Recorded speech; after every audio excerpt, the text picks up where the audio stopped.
అందరికీ నమస్తే, welcome back to our channel. It's me Naga. ఈ రోజు చాలా మంచి వీడియోతో మీ ముందుకు వచ్చానండి. చాలా బాగా యూజ్ అవుతుంది మీకు. ఇంతకు ముందు వీడియోలో ఎంత పిలిచినా సరే 7 చోట్లకి వెళ్ళకండి అని చెప్పేసి ఒక వీడియో చేశానండి. చాలా బాగా ఆదరించారు. మీ అందరికీ కూడా అర్థమైంది, గౌరవంగా కూడా బ్రతుకుతున్నారు. మంచి మంచి కామెంట్స్ కూడా వచ్చాయండి ఆ వీడియోకి. ఈ రోజు వీడియోలో ఇప్పుడు నేను చెప్పేటటువంటి 7 ప్లేసులకి పిలుపు కోసం అస్సలు వెయిట్ చేయకండి. పిలవకపోయినా సరే 7 చోట్లకి వెళ్ళాలి మనం. మరి ఆ ప్లేస్లు ఏంటో తెలుసుకుందామా? అందులో నెంబర్ 1 తల్లిదండ్రుల ఇంటికండి. అమ్మాయి అయినా సరే, అబ్బాయి అయినా సరే, మనల్ని ఈ ప్రపంచంలో నిస్వార్థంగా ప్రేమించే వాళ్ళు ఎవరైనా ఉన్నారు అంటే అది మన తల్లిదండ్రులు మాత్రమేనండి. ఇక్కడ మీ అందరికీ డౌట్ ఏంటి చెప్పనా? మగపిల్లలు అయితే వాళ్ళ ఇల్లండి, వాళ్ళ తల్లిదండ్రులు స్వతంత్రంగా వెళ్ళి చూసొస్తారు. మరి ఆడపిల్లలు అన్నయ్యలు ఉంటారు, వదినలు ఉంటారు, పండగలకి ఫంక్షన్స్కి పిలవకుండా ఎలా వెళ్తామండి? వెళ్తే మనకు అక్కడ మర్యాద దక్కుతుందా?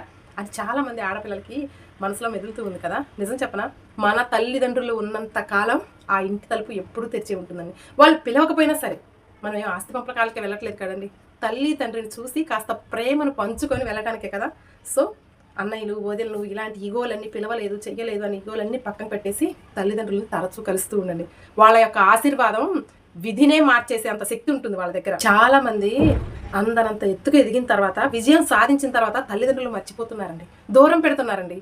దీనివల్ల వాళ్ళ మనసు మొత్తం ఖాళీగా ఉండిపోతుంది. అందుకే మీరు ఎంత బిజీగా ఉన్నా సరే తరచూ తల్లిదండ్రుల ఇంటికి వెళ్తూ ఉండండి. వాళ్ళ యొక్క ప్రేమ అభిమానాలు షేర్ చేసుకోండి. ఎందుకంటే చెప్పే కదా, ఈ ప్రపంచంలో వాళ్ళంత నిస్వార్థంగా ప్రేమించే వాళ్ళు మరొక్కరు ఈ ప్రపంచంలో ఉండరండి. కాబట్టి పిలవకపోయినా సరే తల్లిదండ్రుల్ని తరచూ కలుస్తూ ఉండండి, ఇంటికి వెళ్ళొస్తూ ఉండండి. ఇక నెంబర్ 2, చనిపోయిన ఇంటికి, బాధలో ఉన్న వారి ఇంటికి. ఆయన నాకు చెప్పాడా?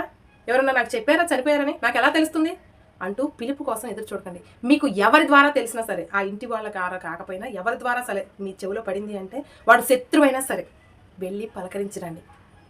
ఇలాంటి బాధలో ఉన్న వాళ్ళకి ఓదార్పు, మన తోడు చాలా అవసరం. కాబట్టి ఇలాంటి వారి ఇంటికి పిలుపు కోసం ఎదురు చూడకండి. ఇక నెంబర్ 3, అత్తామామల ఇంటికి. ఆడపిల్లైనా సరే, మగపిల్లలైనా సరే, పెళ్ళంటే ఇద్దరి బంధమే కాదండి, 2 కుటుంబాల కలయిక. కాబట్టి భార్య తల్లిదండ్రులని భర్త గౌరవించాలి, భర్త తల్లిదండ్రులను భార్య గౌరవించాలి. పిలవకపోయినా సరే అత్తమామల ఇంటికి ఖచ్చితంగా వెళ్ళాలి. నేను అల్లుడిని పిలవకుండా వెళ్తే నాకు మర్యాద దక్కుతుందా? ఇలాంటివి ఏం పెట్టుకోకండి. మీరు వెళ్ళేది ఆస్తి పంపకాల కోసం కాదు, ప్రేమ గౌరవాల్ని పంచుకోవడానికి. మన ప్రేమకు మించినటువంటి బహుమతి ఇంకోటి ఏమీ లేదు. కాబట్టి ఇలా ప్రేమ గౌరవాలు పంచుకుంటూ ఉండటం వల్ల మీ బంధాలు కూడా బలపడతాయి. ఇంకో టిప్ చెప్పనా, ఇలా భార్య తల్లిదండ్రులని భర్త గౌరవించేటటువంటి భర్తని ఆడది ఎప్పుడూ ప్రేమిస్తూనే ఉంటుందండి. అలాగే భర్త తల్లిదండ్రులు కూడా భార్య ఖచ్చితంగా గౌరవించాలి. ఎందుకంటే మనకి భర్త ఎక్కడి నుంచి వచ్చాడు? తల్లిదండ్రులు, అత్తమామ నుంచే కదా. కాబట్టి మన భర్తకు మనం ఎంత ప్రేమ పంచుతున్నామో, ఎంత గౌరవం ఇస్తున్నామో, వాళ్ళ తల్లిదండ్రులు కూడా అంతే గౌరవంగా చూడాలి. వాళ్ళు ఏదన్నా చేయనివ్వండి, ఎంత టార్చర్ అయినా పెట్టనివ్వండి, వాళ్ళ బిహేవియర్ సరిగా లేకపోయినా సరే మనం ఇచ్చేటటువంటి ప్రేమను మనం ఇస్తూ ఉండాలి. కక్షలు, కుతంత్రాలతోటి మనుషులు మార్చలేమండి, ప్రేమతోనే సాధ్యపడుతుంది. అలాగే భర్త తల్లిదండ్రులు కూడా భార్యని, కోడల్ని అర్థం చేసుకోవాలి. కాబట్టి భర్త తల్లిదండ్రులైనా, భార్య తల్లిదండ్రులకైనా సరే అత్తామామల ఇంటికి పిలవకపోయినా వెళ్ళొచ్చు. ఇక నెంబర్ 4, అమ్మమ్మ నానమ్మ ఇంటికి మనవళ్ళు మనవరాళ్ళు పిలవకపోయినా వెళ్ళొచ్చండి. ఎందుకంటే అక్కడ కొన్ని మధురమైన జ్ఞాపకాలు ఉంటాయండి. మీరు ఎంత స్థాయికి ఎదిగినా, మీరు ఎంత డబ్బు సంపాదించినా సరే అక్కడికి వెళ్తే మీరు చిన్న పిల్లలు అయిపోతారు. అలా మనల్ని చిన్న పిల్లల్ని చేసేటటువంటి, చిన్న మధురమైనటువంటి జ్ఞాపకాలను గుర్తు చేసేటటువంటి ఆ ఇల్లు ఏంటో తెలుసా?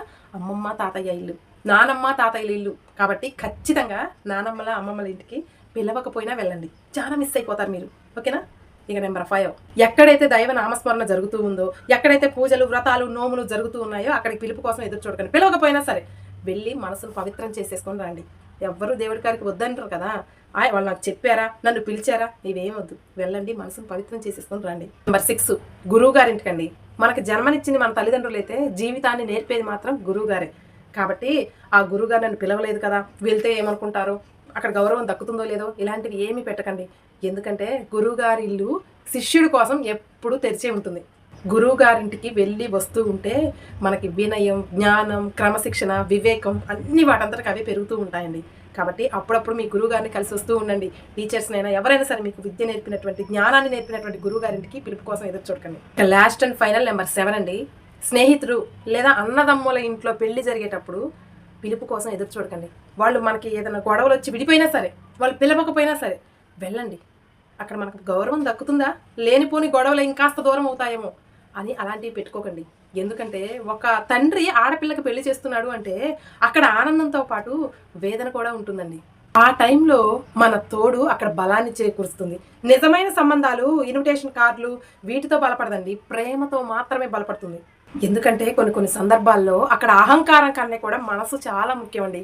కాబట్టి గొడవలు విడిపోయినా కానీ పెళ్ళిళ్ళకి ఫంక్షన్స్కి అలా వెళ్ళి కనిపిస్తూ ఉండండి. ఓకేనా? ఈ 7 చోట్లకి పిలుపు కోసం ఎదురు చూడకండి. పిలవకపోయినా సరే వెళ్ళండి. మీ బంధాలు బలపడతాయి, మీ ప్రేమ గౌరవాలు రెట్టింపు అవుతాయి. ఏ మనిషి ఎప్పుడు చస్తాడో కూడా ఎవ్వరికీ తెలియదండి. ఎందుకు ఈ పంతాలు, పట్టింపులు, ఇగోలు, అహంకారాలు ఇవన్నీ కాస్త పక్కన పెట్టండి. ప్రేమని, బంధాన్ని నిలబెట్టుకోండి. చాలా హ్యాపీగా ఉంటుందండి. చాలా కాలం తర్వాత గొడవలతో విడిపోయి మళ్ళీ మనం వెళ్ళి పలకరించగానే పరిస్థితి అసలు ప్రేమ రెట్టింపు అవుతుందండి. అంతకు ముందు కంటే కూడా చాలా స్ట్రాంగ్ అవుతుంది. కాబట్టి 7 సందర్భాల్లో పిలవకపోయినా వెళ్ళాల్సినటువంటి సందర్భాలు. మీలో ఎంతమంది నాకుతో ఏకీభవిస్తారు? ఎంతమంది 7 చోట్లకి పిలవకపోయినా వెళ్తున్నారు? నా కామెంట్ సెక్షన్లో తెలియచేయండి. ఇదండి ఈరోజు వీడియో. మరొక మంచి వీడియోతో మళ్ళీ కలుద్దాం.